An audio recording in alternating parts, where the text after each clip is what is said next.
So as Kevin already mentioned, this is the joint work with Jake Albanese and Jen Wang, and Jake is in the audience right now. So basically, this talk is about we want to have a framework, which we choose to have is an optimization framework for automated market making, which means that we want to have automated market makers such that we can operate securities markets. And the setting that we consider is we have some uncertain event where the outcome space is really large. So let me start with some abstract securities market model. So this is the famous Arrow-Debu securities market model. So the model basically starts by thinking about that we have some uncertain event, and the state space in the future is the big omega. And so this state space contains mutually exclusive and exhaustive outcomes. And an Arrow-Debu security is basically a binary security that pays off $1 if the corresponding state is realized in the future and $0 otherwise. And as an example, suppose that the event we're interested in thinking about to predict is tomorrow's weather. And the future states can be tomorrow's going to be sunny, or tomorrow will rain, or tomorrow going to be snow. Then we can have 3 Arrow-Debu securities, one corresponding to each outcome. So the security markets has some nice functionalities. And the first one that you can think about is risk hedging, as we all know that. So suppose that I think about raining is really going to be bad for me because I worry about that it's going to be flooding and that's going to hurt my house. So if that's the case, then I can buy a bunch of the second securities here saying that, well, if it rains in the future, then I'm actually get compensated. So in some sense, I can hedge my risk by buying the security if I really worry about a particular outcome here, which is raining. And the second functionality of such security markets is actually information aggregation. So now suppose I'm indifferent between the weather outcome, so I don't really care about tomorrow's weather, but I have some information about how likely a particular outcome is going to happen. So I have the information that's saying that with probability 0.8, tomorrow is going to be sunny. If that's the case, I can take a look at the market price for the first security. And if the current price is lower than 80 cents per share, then I have incentive to buy this contract and drive up the market price because in expectation, I'm making money.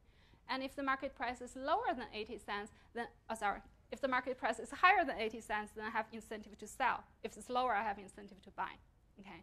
So in that way, if everyone is doing this, at the equilibrium, the security price can be approximately considered as representing a probability distribution over the outcome space conditional on all the information that people have in the market. And the information aggregation property is why a lot of prediction markets is running trying to make predictions about. Okay.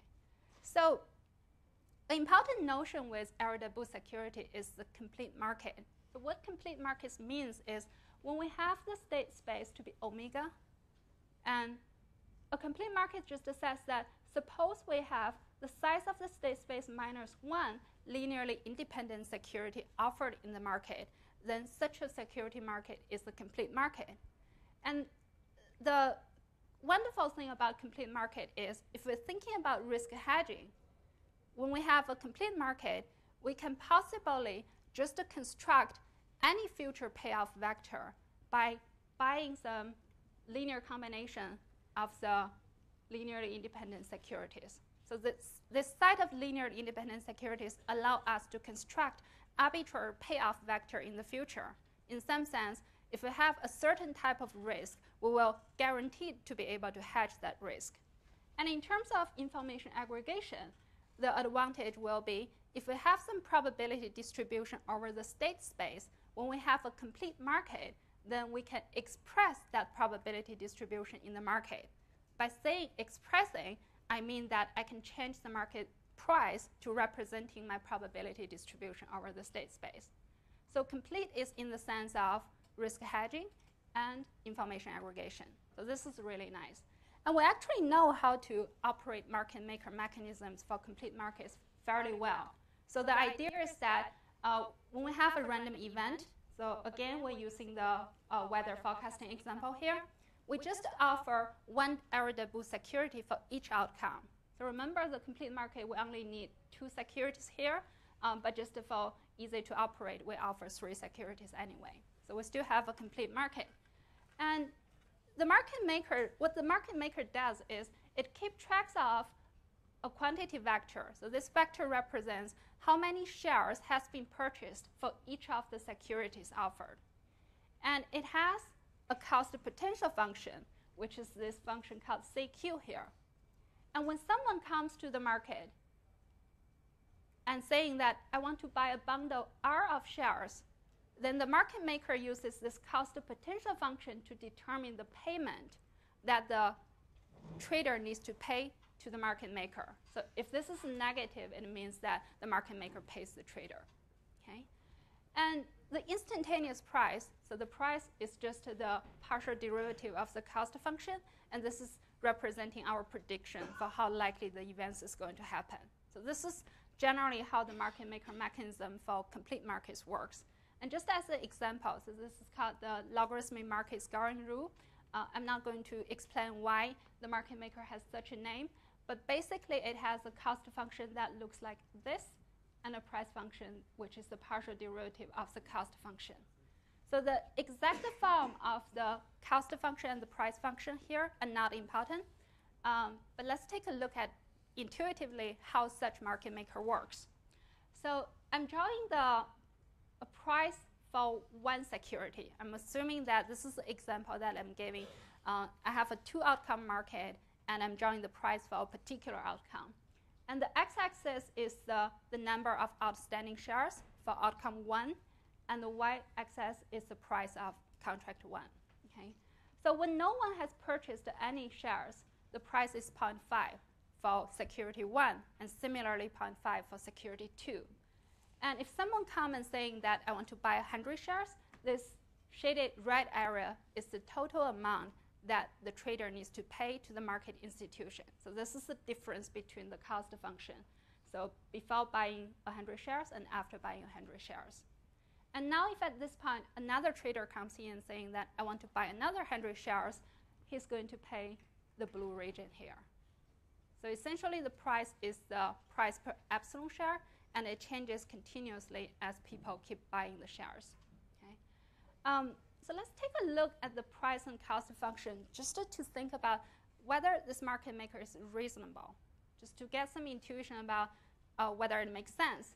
So first of all, if I look at the price for contract I, it's an increasing function with QI.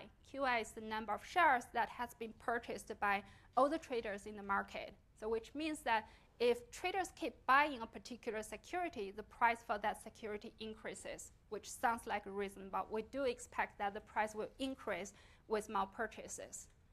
And the second, if I sum all the PIs across I, so sum the price for all contracts, the price is summed to 1. So this is really important because all the securities, arrowed security, they pay off $1 in the future.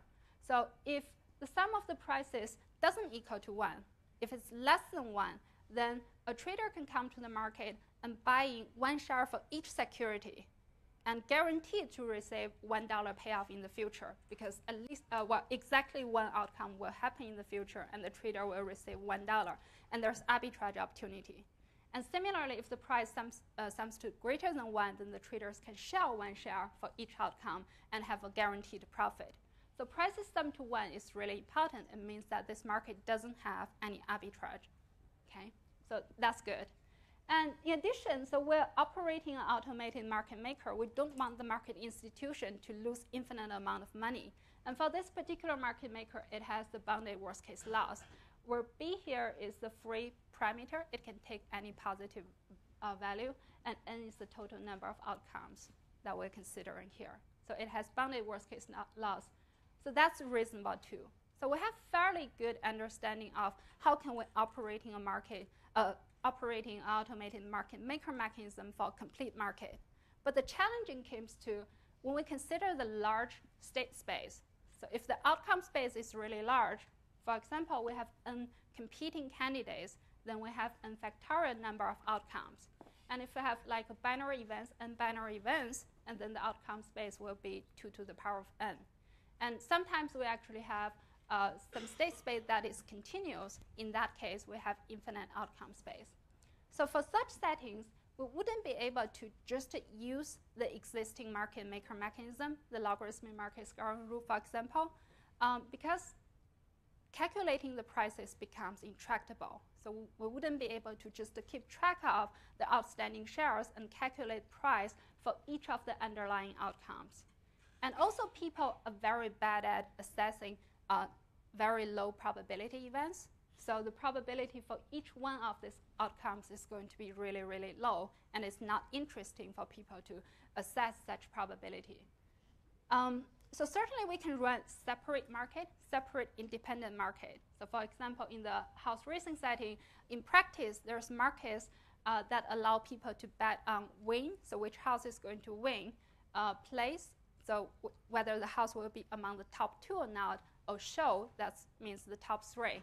And the money pools are separated. So if a bet house A is going to win, certainly, logically, it should change the probability for this particular house to be among the top 2 and among the top 3. But because the money pools are separated, it doesn't change the probability in other market, and it relies on the market participants to find arbitrage opportunity and correct that. So that's not ideal. It doesn't preserve the logical dependencies between the events. So what we hope try to do is we want to consider a setting that is we have very large outcome space. So very large can be finite, or it even can be infinite outcome space. But we have a smaller set of securities that we're interested in. So ultimately, people probably are not interested in betting on any permutation of uncompeting candidates. So people probably are interested in some properties of the permutation. So we think about that, given a smaller set of securities, whether we can design some security markets such that they preserve the logical relationship of the events, and at the same time, hopefully we can efficiently operate the market. And our tools are convex optimization, and in particular, the conjugate duality. Okay, so let me be clear what I mean by saying that we're considering a small set of securities. So what in our mind is we have a menu of securities. So if we think about that, I can list all the states, so each row corresponding to a particular state. The number of states can be really large. But we can have a relatively smaller number of securities, so we can have k securities in total. And we only require that given a realization of a particular outcome, we can easily compute what's the payoff for each security. So in particular, this rho j omega I tells us what the payoff for security j is when the future state actually becomes omega I. So the only thing that we need is this rho j omega I is easily computable and bounded. Okay? And we denote a rho as a vector here, and we call that as the payoff vector corresponding to a particular state. We're going to use that payoff vector in the future. And it also works for infinite space. So when we have a continuous space, the only thing we require is, again, this function is easily computable and bounded. Okay. Just a couple of examples, what we mean by a menu of securities. So for subset betting, what we can possibly have is a table looks like this. So this is, again, in the permutation setting. The future state will be some permutation of the competing candidates. And in this particular example, we only have 3 competing candidates. And the securities, we can think about the securities as the trader comes to the market and create a security on the fly according to some betting languages. And the betting language specifies that the trader can pick a particular candidate and a particular position and create an error-debut security that says that, well, if candidate A finishes at slot 1 or position 1, this security is going to pay off $1, and it pays off $0 otherwise. Okay? And as we can say that A finishes at position 1 pays off $1 for all the permutations that A actually finishes at position 1. So this is the first 2 here. Okay.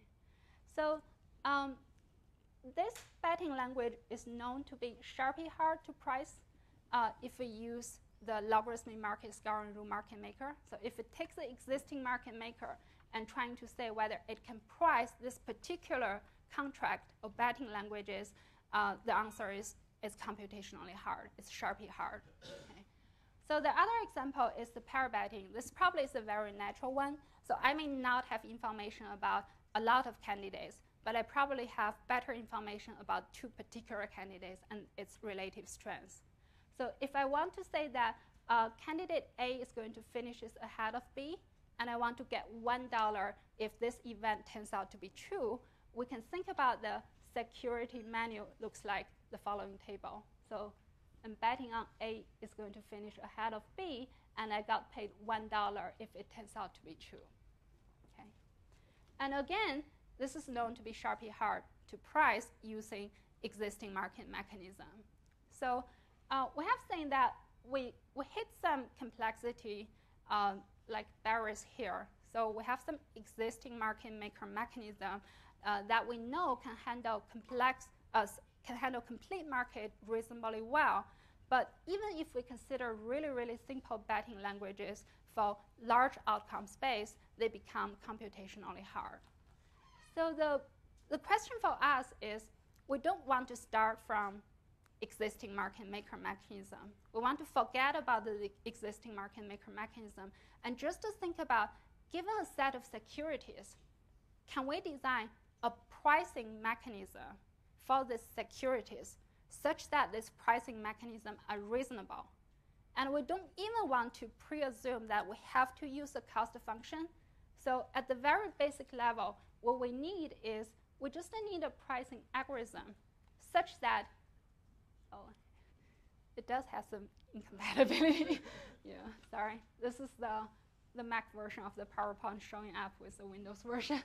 So what we want to have at the very, very basic level is, suppose that we have a history of transactions. So some previous trader already trade with the market maker. So we have R1 through RT already. And the market maker, or the pricing algorithm, should be able to tell a new trader who wants to purchase the bundle R how much he needs to pay to the market institution. So that's at the basic level what we want the market institution to have. But the difficulties or the challenge with this problem is, how can we think about what prices are reasonable?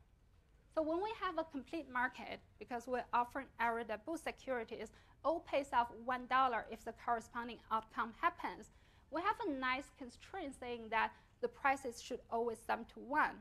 Because if it doesn't sum to 1, we have arbitrage opportunities. But now we're thinking about some complex securities. And the events where the security is going to pay off are not mutually exclusive and exhaustive. So they basically overlap with each other. So just to think about the pair betting, if someone bets on I is going to finish ahead of J, and some other person bets on J is going to ahead of I, so if we have these 2 contracts simultaneously happen in the market, we know that only one of them can be true in the future. Hence that buying 1 share for each of these 2 contracts is guaranteed to get a $1 payoff, such that the price needs to sum to 1. So that's a 2 cycle. Or we might have 3 cycle. And we have a new constraint here. But that's not exhaustive at all. So we need to think about other constraints. So for simple betting languages like the pair betting, we can still think about what are the constraints that we need to put on the prices to make the market algorithm to be reasonable. But if we just have any menu of security, and those securities pay off and not even necessarily $1, it becomes really challenging for us to think about how can we have a reasonable market maker mechanism. And reasonable in particular refers to how can we make sure that the market maker doesn't provide arbitrage opportunities to the traders such that the traders can turn the market institution into a money pump here. Okay. So we took an axiomatic approach. So we didn't assume anything. We just try to think about what are the desirable properties that we want the market institution have. So we start with something called path independence, which essentially means that if I'm acquiring a bundle R, it doesn't matter how I split my transactions. As long as at the end I got a bundle R of the securities, the cost for purchase should be the same. And it's easy to say that if we just require path independence alone, we must have a cost function-based market maker. So we must have a cost potential function. So now we can back to the framework of thinking about that. We must have a cost potential function after we require that we have to have the path independence property. Oh, sorry. OK. And then we consider a few other desirable properties that we believe are very natural. The first one is the existence of instantaneous price. This is just saying that we want to have something that can represent the price for the securities. And this requires the cost function to be continuous and differentiable. Okay? And when the cost function is continuous and differentiable, essentially what we're saying is the instantaneous price is just the gradient of the cost function. So we have the relationship between instantaneous price and the cost function. And we continue with the second desirable property that we call the information incorporation, which requires that the purchase of a bundle, of any bundle R, should never cause the price of this bundle to decrease. So this is saying that if people keep buying a particular bundle, then the price for that bundle at least is non-decreasing. So it can stay the same or it has to increase. And if we require that, we can prove that this is essentially requiring the cost function is the convex function. So now we have a cost potential function that is continuous and differentiable, and it has to be convex. Okay? And the third one, a very important property that we require is the non-arbitrage property. So this is basically saying that it's never possible for a trader to come to the market and purchase the bundle and have a guaranteed positive profit. So just a natural.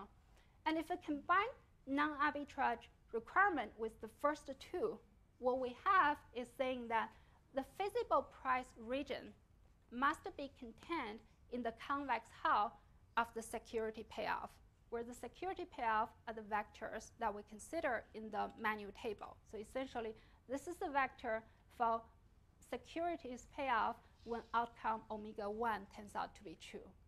Okay? So we have a relationship between the allowable price and the convex hull of the security payoff. So this is the first relationship that we establish and we put on the allowable prices. Okay? And the last property we require is we call expressiveness, meaning that a trader must be able to come to the market and set the market price such that it reflects his probability assessment over the state space. And if we require that, we get the opposite relationship between the convex hull and the feasible price region. So this is saying that the convex hull must be contained within the allowable price regions. And combine this together, so the theorem that we have is saying, well, if we require the 5 conditions for any automated market maker mechanism, what we must have is the market maker must use a convex cost function such that the allowable price region is exactly the convex hull of the security payoffs. So this gives us the characterization saying that what constraints we have to put on the security prices such that the market is reasonable. But so far, this is not constructive. So I know that the prices has to be equal to the convex hull, but I still don't know how I can operate a market. So the practical question of how we can operate a market is going to be saying that how can we pick a cost function such that we can figure out what the cost function looks like and what are the corresponding price. And just a quick reminder, if we think about the complex market, the convex hull is the probability simplex. So that also explains why the sum of the security prices has to equal to 1. So this is this is consistent with our understanding of the existing market maker mechanism designed for complete markets. Okay. So now the question will be, how can we design the cost function? So we make use of some known fact in convex analysis. So if we have a closed differentiable function C that is convex, if and only if it can be written in terms of a convex optimization, and this optimization is, has the feasible region over the domain of a function R, where R is the conjugate function of C. So this is a known fact. For any convex function, we have a conjugate function, and the convex function can be written in this term. Okay? And furthermore, so the optimal solution to this optimization problem is the gradient of the cost function. So this looks very similar to what we want. So we want a convex cost function, and we want the prices to be the gradient of the cost function. So what it means is, if we want to have a market, what we need to do is we just need to choose a proper rate conjugate function and set the domain to be the convex hull of the security payoffs. So what we can do is, for complete market, the cost function looks like this, and the domain that we have is over the simplex, and the conjugate function is any strongly convex function. And in particular, if you're curious about what's the conjugate function for the logarithmic market scaling rule, it's a negative entropy. Okay. So now when we consider the complex market, so the only thing that we need to change here is we change the domain to be the convex hull of the security payoffs, and still the R function, the conjugate function, can be any strongly convex function. Okay? So that means if I have a set of available securities, we can design a market by choosing a cost function and set the domain to be the convex hull of the security payoffs. That will give us a cost function, and if we use that cost function to operate the market maker, it has all the desirable properties that we have. Okay. And just want to quickly mention that some other market properties also related to the conjugate function here. So in particular, the worst case loss of the market maker relates to the conjugate function. So essentially, when we have a conjugate function that is bounded at the domain of the convex hull, we have a market maker that has bounded worst case loss. And we can also express information loss or the bid and ask spread using the conjugate function too. And this gives us a way to think about how to optimize the trade-offs between different criteria of the market. Let me just give a few examples. So subset betting, we already know that it's sharply hard to price using existing logarithmic market scaling rule. But we can do it in this framework. We can have an efficient market maker trying to price subset betting. The idea of subset betting, again, is that traders can bet on a candidate I and a slot J. And in a future event outcome of permutation pi, if I actually happen to be at slot J, then the security pays off $1. So that's subset betting. And we can think about the payoff vector, in this case represented as the payoff matrix, as for any particular permutation, it has value 1 when I is in slot J. Okay? And the convex hull, which is the domain, which is the allowable prices that we have of this payoff matrices, is all the doubly stochastic matrices. That means every row sums to 1 and every column sums to 1. And the nice thing about the doubly stochastic matrices is that we can use relatively small number of constraints to represent that. So since we can do that, we can pick a conjugate function. And so we have a convex optimization problem with relatively small number of constraints, and we can operate the market efficiently. The worst case loss is related to the number of slots, also the number of candidates here. Okay. And let me skip this example and go to the pair betting example, since I think I only have 1 minute. So for the pair betting example, we may ask the question of whether we can operate it efficiently or not. But unfortunately, we cannot efficiently deal with the convex hull for pair betting. So in this case, if we directly want to use our framework, we actually cannot operate the market efficiently, but we still have a little bit of hope here. So we can go back to think about the criterions that we have related to our feasible price region. So we require that the feasible price region to be exactly the convex hull, but we might ask whether both directions are necessary. So if we only require one direction, so the price region is contained within the convex hull, that's not going to be good for us because the market maker is going to lose infinite amount of money. But if we only require the other direction, meaning that the convex hull is contained within the feasible price region, so we allow the price region to be a little bit bigger than the convex hull, then we're fine. So it means that we can relax our non-arbitrage condition, and the market maker's loss can only be improved. So the idea here is that if some trader creates some arbitrage opportunity in the market, so that arbitrage opportunity can be taken advantage by other traders, but the market maker's loss is not affected. So if that's the case, we can think about relaxing the feasible price region. For the pair betting example, what it means is that even if we cannot efficiently represent the convex hull, we can represent a relaxed version of the convex hull using relatively small number of securities. And in that way, we can price the market efficiently. So we see this as an approximation of the market maker mechanism such that we can guarantee that the market maker doesn't lose infinite amount of money. And that's everything I want to say. Thanks a lot.